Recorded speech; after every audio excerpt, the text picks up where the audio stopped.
네, 여러분 반갑습니다. 하나님께서 오늘 우리에게 주시는 축복의 말씀은 누가복음 이제 8장 12절부터 13절을 통해서 시리즈 세 번째 구원 받았습니까? 이런 제목으로 은혜의 말씀을 나누기 전에 본문의 말씀을 제가 받들어 읽겠습니다. 길가에 있다는 것은 말씀을 들은 자니 이에 마귀가 가서 그들이 믿어 구원을 얻지 못하게 하려고 말씀을 그 마음에서 빼앗는 것이요, 바위 위에 있다는 것은 말씀을 들을 때에 기쁨으로 받으나 뿌리가 없어 잠깐 믿다가 시련을 당할 때에 배반하는 자요. 아멘. 누가복음 18장 8절에 예수님께서 이렇게 말씀하셨습니다. 인자가 올 때 세상에서 믿음을 보겠느냐. 예수님 다시 오실 때에 말세에 과연 참된 믿음을 볼 수 있겠느냐, 그 질문인데요. 따라서 그렇게 참된 믿음으로 구원을 받는 사람이 얼마나 되겠느냐라고 하는 질문입니다. 현신의 권사님의 간증에 의하면 하나님께서 당대에 유명하다고 하는 목사님들을 두고 이렇게 말했다고 하지요. 나는 그들을 도무지 알지 못하노라. 그러나 정작 본인들은 구원을 받았다고 생각하고 열심히 사역을 했을 것 아닙니까? 그렇게 유명한 목사님들도 구원에 이르지 못할 수도 있다고 하면 하물며 저와 여러분들은 더 말해 무엇하겠습니까? 여러분, 과연 저를 비롯해서 우리들 과연 구원받은 사람일까요? 우리가 지난 시간에 생각한 누가복음 17장 15절부터 19절의 말씀을 다시 생각합시다. 그 중에 한 사람이 자기가 나은 것을 보고 큰 소리로 하나님께 영광을 돌리며 돌아와 예수의 발 앞에 엎드려 감사하니 그는 사마리아 사람이라. 예수께서 대답하여 이르시되 10사람이 다 깨끗함을 받지 아니하였느냐? 그 9은 어디 있느냐? 이 이방인 외에는 하나님께 영광을 돌리러 돌아온 자가 없느냐 하시고 그에게 이르시되 일어나 가라, 내 믿음이 너를 구원하였느니라 하시더라. 하나님께서 자기에게 행하신 일, 나병으로부터 고침받은 그 일을 통해서 하나님께 영광을 드리고 감사하는 그 사람을 두고 내 믿음이 너를 구원했다고 말씀하십니다. 여러분, 우리가 구원을 받았는지 여부 무엇으로 알 수 있느냐면 하나님이 우리의 삶에 행하신 일, 그것이 크든 작은 일이든 그 일을 통해서 하나님께 영광을 돌리고 감사하는 마음이 있다면 그는 분명히 구원받은 사람인 것이 맞습니다. 골로새서 2장 6절로부터 7절입니다. 그러므로 너희가 그리스도 예수를 주로 받았으니 그 안에서 행하되 그 안에 뿌리를 박으며 세움을 받아 교훈을 받은 대로 믿음에 굳게 서서 감사함을 넘치게 하라. 이때 감사함이라고 하는 단어, 헬라어 유카리스티아라는 단어가 디다케라고 하는 책과 같은 초대교회 교부의 책에 의하면 성찬이라고 하는 말로 대용되었습니다. 그 말은 초대교회의 성찬 예식은 실은 감사 예식이었다는 것이죠. 그러니까 성찬을 할 때마다 무엇에 대해서 감사했을까요? 예수님이 그 몸을 찢어서 그 살을 찢어서 우리를 위한 이 생명의 떡으로 주셨고, 그래서 내가 그 생명의 떡을 먹어 영생할 수 있음을 확인하는 것이 바로 성찬이기 때문에 그래요. 우리가 모든 일에 대하여 다 감사해야 되겠지만 특별히 예수님이 나를 위한 생명의 떡이 되어 주셨다고 하는 확신을 가지고 하나님께 그로 인하여 감사하고 있다면 그는 분명히 구원받은 사람인 것이 맞습니다. 그런 의미에서 여러분 하나님께 모든 일에 감사하고 하나님께 영광을 돌리고 있습니까? 그런 의미에서 여러분 자신이 우리가 지금 구원받았는지 돌아볼 수 있기를 바랍니다. 이제 누가복음 19장 8절로 9절에는 이렇게 기록되어 있습니다. 삭개오가 서서 주께 여짜오되 주여 보시옵소서. 내 소유의 절반을 가난한 자들에게 주겠사오며 만일 누구의 것을 속여 빼앗은 일이 있으면 네 갑절이나 갚겠나이다. 예수께서 이르시되 오늘 구원이 이 집에 이르렀으니 이 사람도 아브라함의 자손이미로다. 여러분, 내가 주인 삼았던 것, 특별히 삭개오 입장에서는 물질을 그대로 내려놓고 예수님을 인생의 주인으로 삼는 거기, 그것을 두고 예수님이 오늘 구원이 이 집에 이르렀다고 말씀하십니다.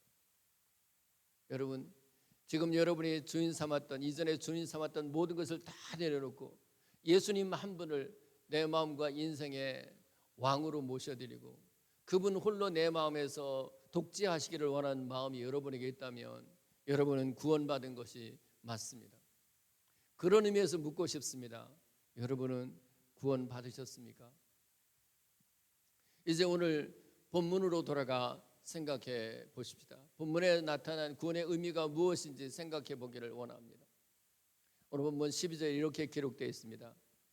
길가에 있다는 것은 말씀을 들은 자니 이에 마귀가 가서 그들이 믿어 구원을 얻지 못하게 하려고 말씀을 그 마음에서 빼앗는 것이요. 여러분, 마귀가 말씀을 빼앗는 목적이 무엇입니까? 말씀을 믿어서 구원을 얻지 못하도록 하기 위해서라고 했습니다. 마귀는 정확하게 알고 있어요. 말씀을 들으면 믿음이 생기고 말씀이 그 마음에 있으면 그 마음이 구원을 받고 그리고 그 마음이 그 영이 거듭나고 또 그 영이 새로워진다고 하는 것을 알기 때문에 말씀을 마음에서 뺏어가고 싶은 거예요. 요한복음 10장 10절입니다. 도둑이 오는 것은 도둑질하고 죽이고 멸망시키려는 것뿐이요 내가 온 것은 양으로 생명을 얻게 하고 더 풍성히 얻게 하려는 것이라. 이때 도둑은 틀림없이 마귀죠. 마귀가 와서 우리에게서 도둑질 해가고 싶은 것이 무엇일까요? 다름 아니라 말씀입니다. 한 젊은 청년이 있었습니다. 그는 교회를 다니고 있었지만 그저 습관적으로 예배에 참석하고 있었을 뿐입니다. 그러니 그 예배를 통해서 주시는 하나님의 메시지, 설교를 통해서 주시는 하나님의 음성을 들을 리가 없습니다. 그러니 그 말씀을 통해서 거듭나거나 그 말씀을 통해서 구원을 경험해 본 적이 없습니다. 하나님이 살아계시다는 확신도 없이 그저 시계추처럼 습관적으로 교회 예배에 참여하고 있었을 뿐입니다. 그런데 어느 날 이분이 마태복음 13장 19절의 말씀을 읽으면서 소스라치게 놀라게 됩니다. 거기에 이렇게 기록되어 있거든요. 아무나 천국 말씀을 듣고 깨닫지 못할 때는 악한 자가 와서 그 마음에 뿌려진 것을 빼앗나니 이는 길가에 뿌려진 자요. 내가 지금까지 마귀에게 속고 있었구나. 내가 하나님의 말씀을 들을 때마다 마귀가 내게 있는 이 하나님의 말씀을 빼앗아감으로써 내가 구원을 얻지 못하게 했구나. 내가 그동안에 마귀에게 속았구나. 이렇게 깊이 깨닫고 그 다음부터 그는 예배를 드리는 태도가 달라지기 시작했습니다. 물론 하나님의 말씀을 들을 때 자세도 달라졌죠. 성경 읽는 태도가 달라지기 시작했어요.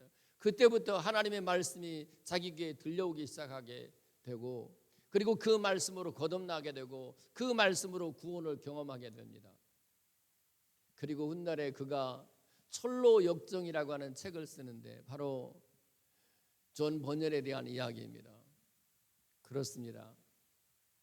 마귀는 하나님의 사람들이 넘어지고 쓰러지도록 하기 위해서 구원을 받지 못하도록 해서 그것을 위해서 전략을 세우는데 그 첫 번째 전략이 바로 어떻게 하든지 하나님의 말씀을 듣지 못하도록 하는 거예요.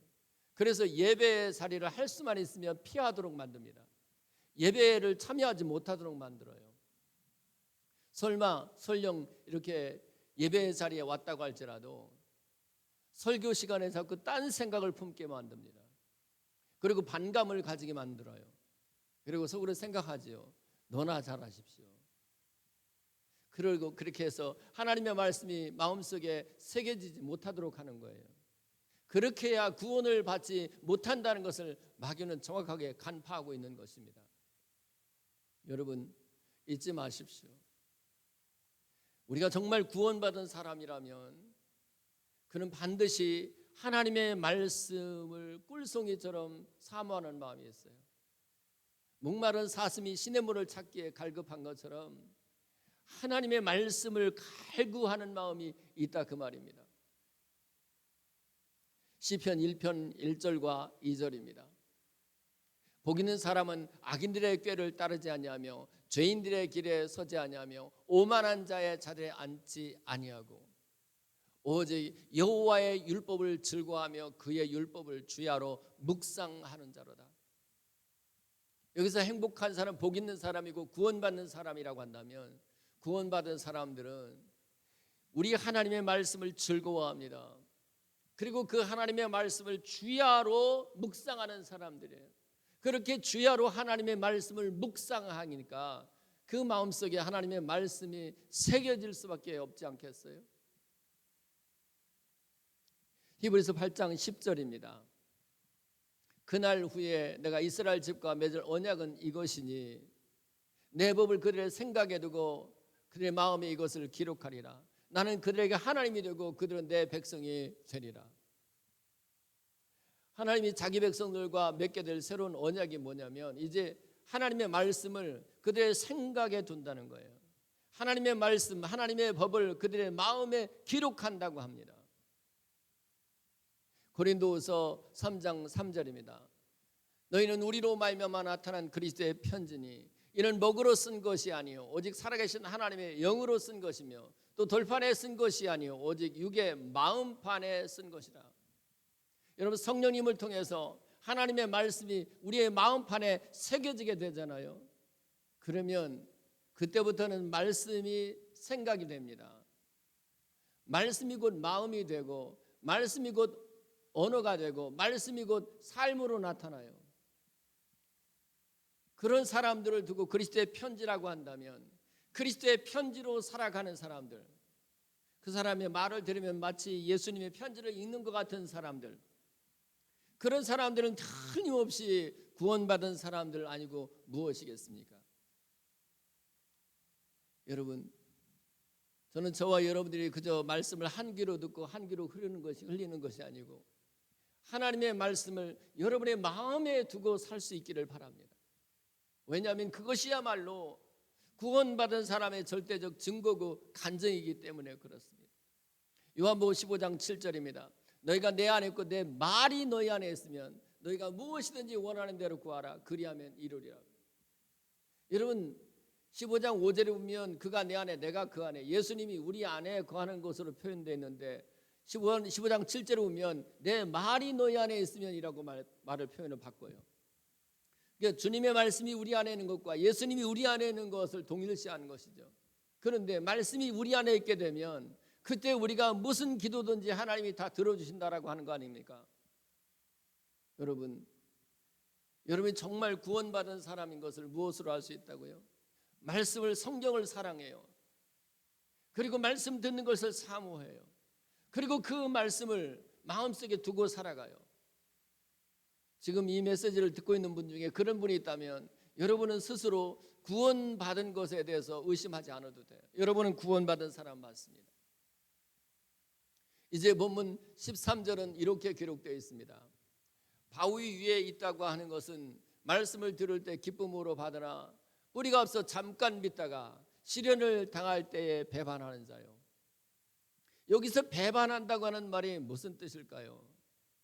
디모데전서 4장 1절에 이렇게 기록되어 있습니다. 그러나 성령이 밝히 말씀하시기를 후일에 어떤 사람들이 믿음에서 떠나 미혹해 하는 영과 귀신의 가르침을 따르리라 하셨으니, 그래서 믿음에서 떠나라고 하는 말과 본문의 배반이라고 하는 말이 똑같은 헬라어 아피스테미입니다. 이번에는 신명기 32장 15절입니다.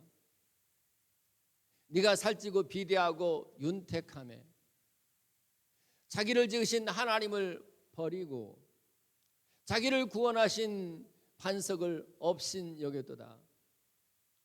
이때에 버리고라고 하는 단어를 70인역에서 아피스테미라고 하는 말로 번역했어요.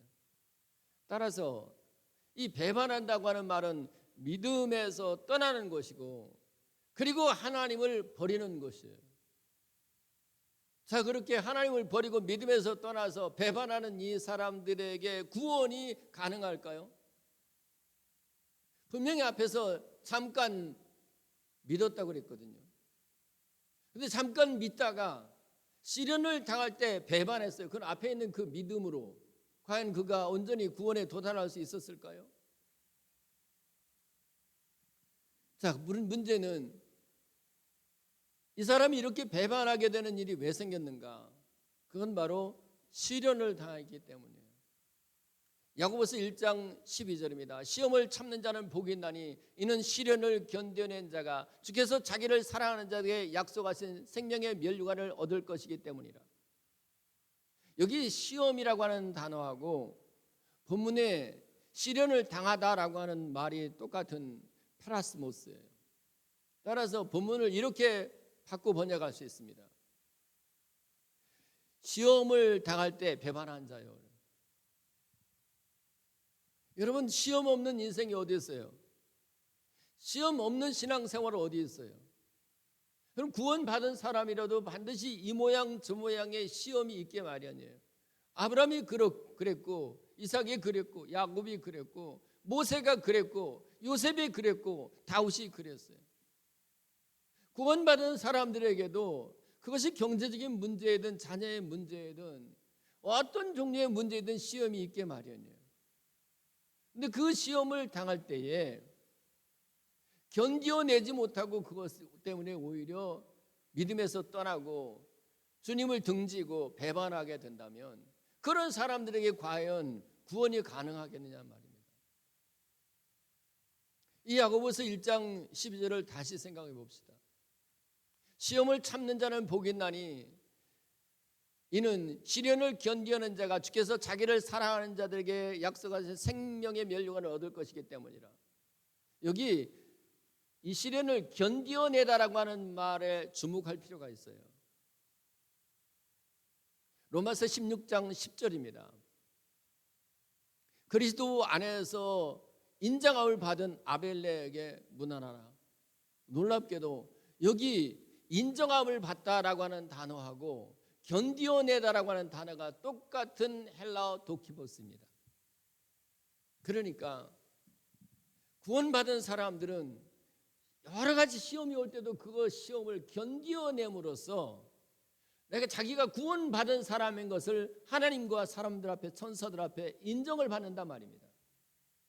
그래서 견디어낸다고 하는 말과 인정함을 받는다고 하는 단어가 똑같이 헬라어 도키모스예요.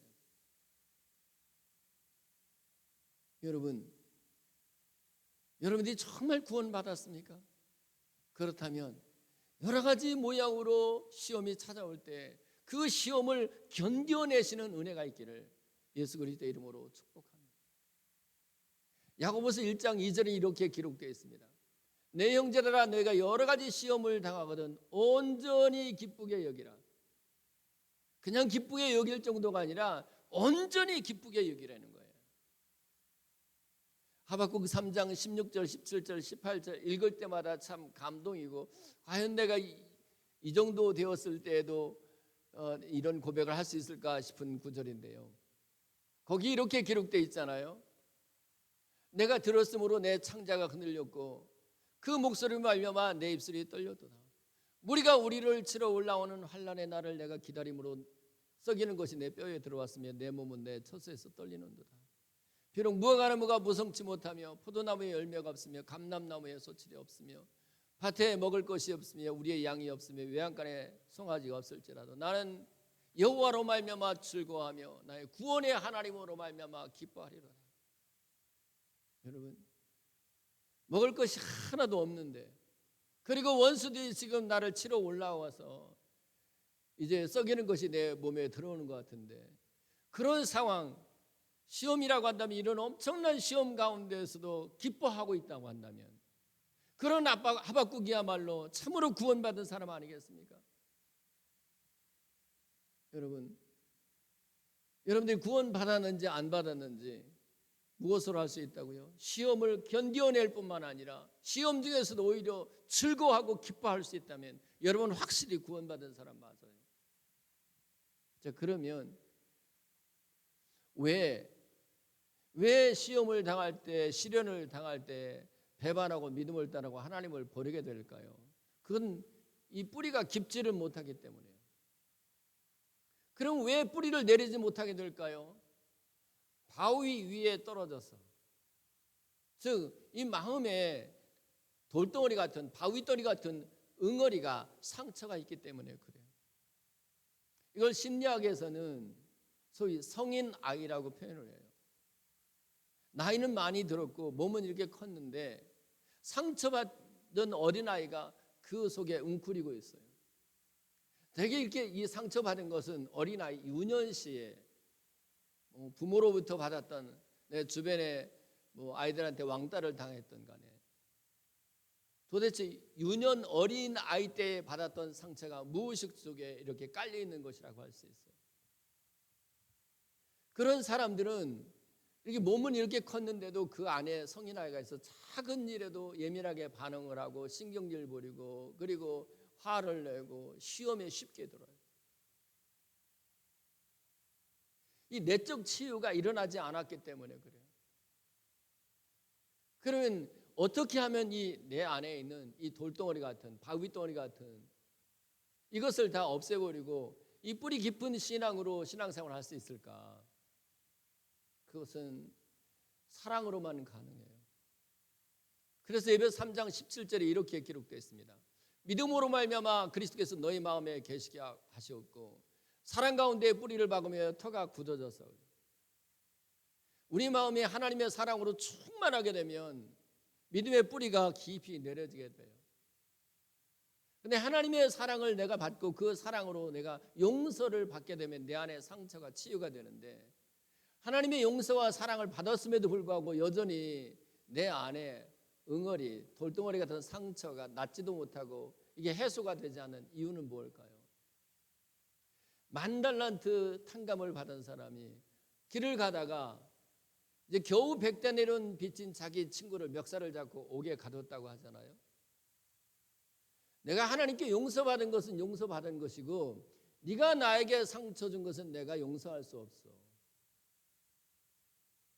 이웃들에게 받은 이 상처를 용서하지 못하게 될 때에 내 안에는 응어리, 내 안에 돌덩어리 같은 이원이는 그대로 남게 되면서, 그러면서 하나님의 말씀을 들을 때도 그것이 뿌리를 내리지 못하게 한다고 하는 것을 기억해야 돼요. 그러므로 여러분 의식에서뿐만 아니라 무의식에서라도 잠겨져 있는, 여러분에게 상처를 주었던 부모, 또 왕따를 경험했던 어떤 왕따를 당하기도 어떤 친구들에 대해서 깊은 곳에서부터 용서가 필요해요. 그러면 단언하건대 여러분 마음속에는 응어리가 깨어지기 시작합니다. 그러면 여러분의 마음이 좋은 밭이, 마음의 밭이 좋은 밭이 되기 시작해요. 그럴 때는 믿음의 뿌리가 깊어지게 되면서 하나님의 말씀이 내 안에서 생명으로 열매로 맺혀지게 되면서 날마다 구원을 노래하고 주님 주신 구원을 찬양하게 될 줄로 믿습니다. 이제 말씀을 맺습니다. 여러분 구원을 받았다고 하는 것 이렇게 쉽게 나 구원 받았다, 혹은 누가 당신은 구원 받았다 이렇게 단정하기가 어려워요. 그러나 구원받은 사람에게는 확실한 증거가 있습니다. 최소한 하나님의 말씀을 사모하는 마음이 있고, 그리고 그 말씀을 듣고 따르려고 하는 마음이 있어요. 그리고 그 말씀이 내 마음속에 있습니다. 그 말씀이 내 마음속에 새겨져서 그 말씀이 내 생각이 되고 내 언어가 되고 내 삶이 되기를 바라는 마음이 있다면 여러분 분명히 구원받은 사람. 무엇보다도 구원을 받은 사람들은 시험이 있거든요. 그 시험 앞에서 견디어내는 힘이 있습니다. 견디어낼 뿐만 아니라 심지어 그것을 기쁘게 여깁니다. 저는 바라기는 저와 여러분들이 이 시험 가운데서도 견고하게 섬으로써 배반하거나 믿음을 떠나지 아니하고 견뎌냄으로써 오히려 시험을 즐겁게 기쁘게 받아들임으로써 저 천국에서 생명의 멸관의 주인공으로 설 수 있기를 예수 그리스도의 이름으로 축복합니다. 기도합시다.